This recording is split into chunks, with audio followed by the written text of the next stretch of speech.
Are you tired of looking like a bum? She not talking to me like, Yes, you. Are you tired of rewatching your favorite shows because that's the only affordable thing that you can do while everybody is out there having fun?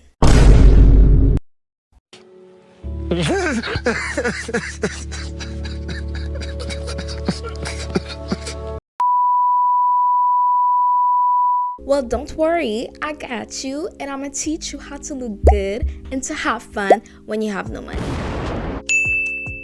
Hello people, what's up? How y'all doing? I'm doing good if you're asking. Welcome to my channel. I'm Kirosha, nice to meet you, and let's just get right into it. Honestly, I have been unemployed for a couple of months. Let me tell you, the times were rough, okay? The times were really hard. Yet, I still managed to look good, and I still managed to have a very fun summer. I wish I could have done this video a bit sooner to really give you the tips that really saved me during my summer. But I mean, now if you're at school, it's another school year, and it doesn't mean you have to stop looking good and stop having fun just because it's a school year. So I guess my advices can still hold for themselves. I've learned a lot from this past few months, so I guess I just wanted to teach what I learned. And really, I think these tips and advices are gonna stay with you for the rest of your lives, because it will surely stay with me for the rest of my life. Over budgeting will save you. Anything you want to buy, any project you want to do, you have to have a budget. It doesn't matter if it's like $2, $5, $100, you need a budget. And what I learned to do was basically over budget. Anything that I wanted to buy, either that it was $3 or $50 or $200, I knew that I had to budget my thing. And I would always budget a number way higher than the actual price. By example, I want to buy this very cute blush because the one that I have is running out and I really like it, and it's like $10. I would budget for about $20 instead, because life is not a linear line. It never goes the way you think it is. Something always happens.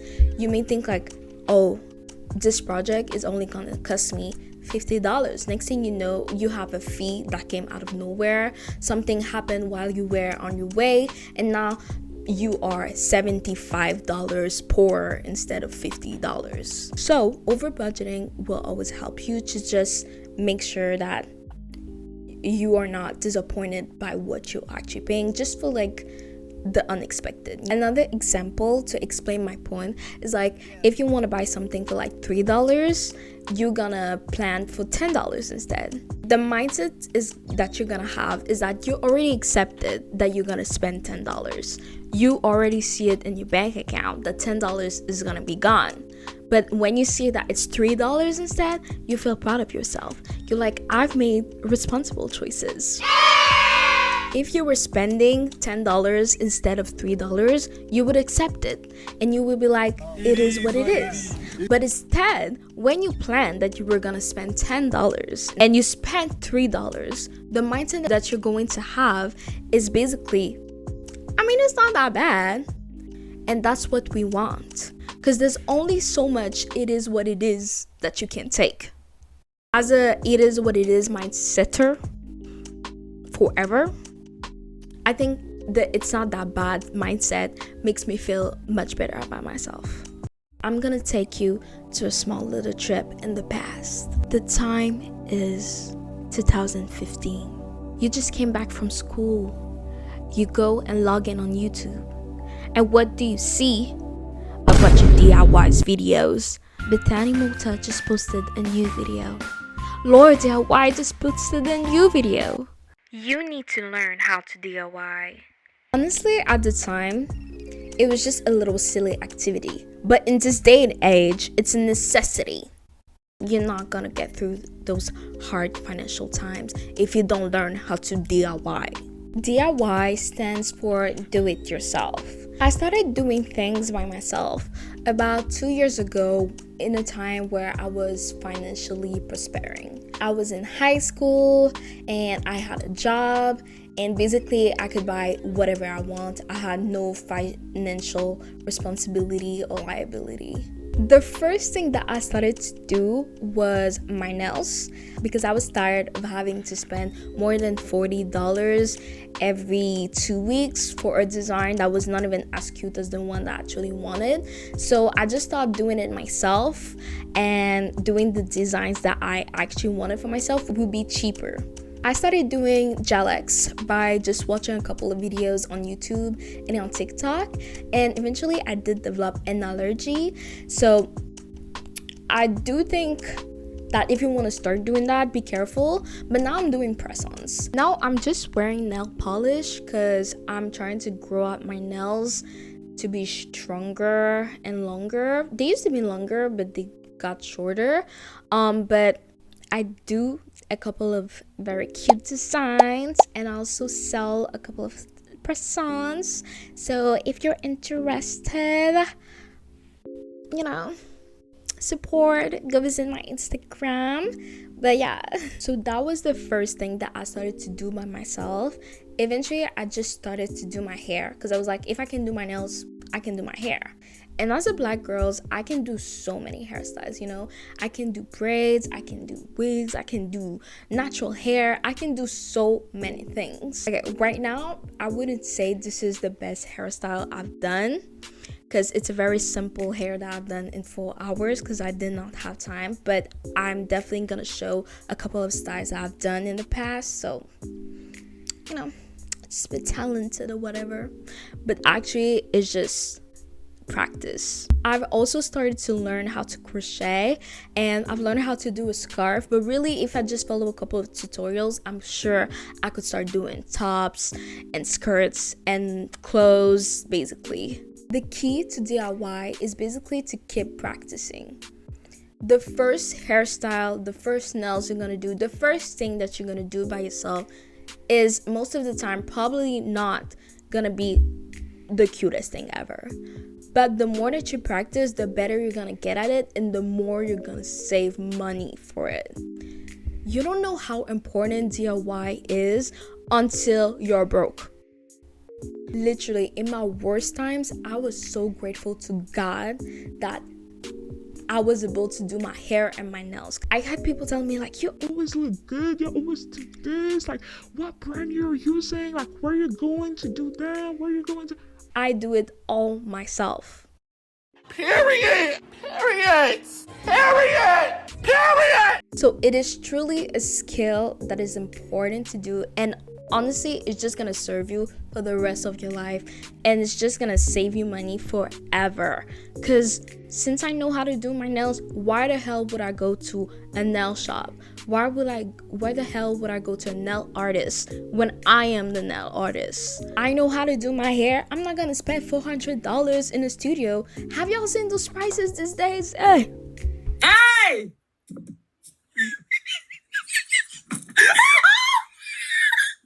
Ridiculous. Shameful. I know how to do my hair. I know how to do braids. I know how to put on a wig. These days, people are gonna charge you $200 just to cornrow your head. What capitalism? Anything that I need, I'm gonna look up if I can do it myself. And if I can, I'm gonna do it myself. Trust. You need to learn how to provide for yourself, babes. Because in the society, the way the world is going, research. You need to do your research. So many people, for some kind of reason, think that Amazon has the cheapest things ever. But it doesn't. You need to do your research on the cheapest options. Anything that you want to buy, from the small purchase to the big purchase, you need to do your research on the cheapest option that you can get. I recently went to buy a charger, and I went to 3 stores just to buy the charger. I only saved about $4 because I went through 3 stores. It was only $4. But do you know what I can do with $4? I can buy myself gum. chips. I don't know. Okay, $4 is not a big save, but when you pile up in the end of the month in your bank account, you're gonna say thanks. You are saving up as much money as you can. When you are in financial hard times, you're not complaining about anything. And I definitely think that researching goes hand in hand with planning early, because when you do your research, sometimes things online are cheaper and better quality, but it takes like 2 weeks for them to come in. By example, you can see something online for like $20, and then you're gonna go to the store, in physics store, and it's gonna be like $40 to $60. So it's better to just buy it online and wait for the 2 weeks. So you need to plan early for the things that you want. Anything that you want to do, anything that you want to spend money on, you have to plan early for. Even me, like when I'm planning for food, I plan early. Never say no to something free. There's actually a funny story to that saying, because one time when I was a kid, me and my mom, we went to this pharmacy, and the cashier, she gave me like marshmallows, and I don't really like marshmallows, and I said no because I was like, I don't like them. But she was like, never say no to something free. And my mom was like, what a valuable lesson. And I took the marshmallows. I did not eat them because I do not like marshmallows, but this saying really stuck in my head, because there's so many things that are free that we take for granted, but that can really make the difference. By example, that it really was in the times that I was broke that I realized that how many things my city offered that were free. For example, did you know that most museums are free? Okay, wait, maybe I'm stupid and everybody already knew this, but I truly didn't know. But if you also didn't know, well, I hope this helps you. And especially in the summer, my city offers so many activities. I went to this open hair party with my friends, and it was completely free, and me and my friends, we had a time. Me and my cousin, we went to this festival, and it was free. And basically, we just really had a really great time.